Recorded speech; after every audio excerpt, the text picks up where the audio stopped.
Le retour au pays est triomphal. La foule s'étale à perte de vue. Étienne Tshisekedi a 83 ans. Il vient de passer près de 2 ans en Belgique pour se soigner. Il n'a plus la fougue de ses jeunes années, mais cet accueil spectaculaire prouve qu'il reste aux yeux des Kinois l'opposant ultime en RDC. Opposant, il ne l'a pas toujours été. Au début des années 1960, il entame sa carrière politique aux côtés de Joseph Désiré Mobutu.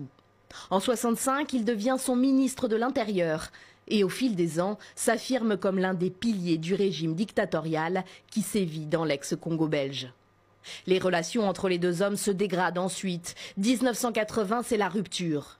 Étienne Tshisekedi dénonce les dérives du pouvoir de Kinshasa. Il prend part à la fondation du parti, l'UDPS. Son engagement dans l'opposition lui vaut d'être plusieurs fois emprisonné.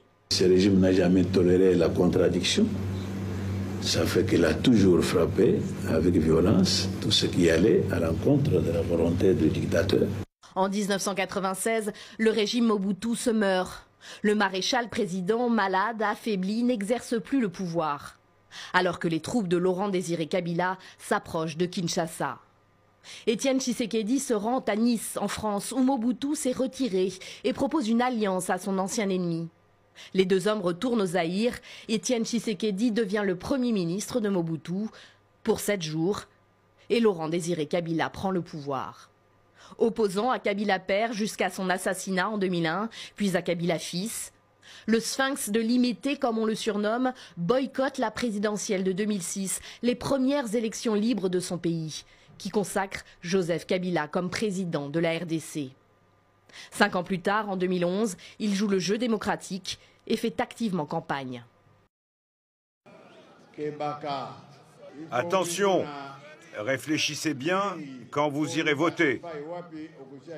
Ne mettez pas n'importe quel bulletin dans l'urne. Il faut suivre mes consignes si vous voulez que le changement arrive dans notre pays. À la suite d'un scrutin décrié, Joseph Kabila est une nouvelle fois proclamé président de la République. Étienne Tshisekedi, très en colère, revendique la victoire et demande à ses partisans de se mobiliser. Je vous demande à vous tous de rechercher ce monsieur partout où il est dans le territoire national et de me l'amener ici vivant.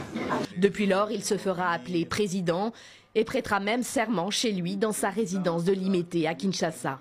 Du Congo, je jure solennellement.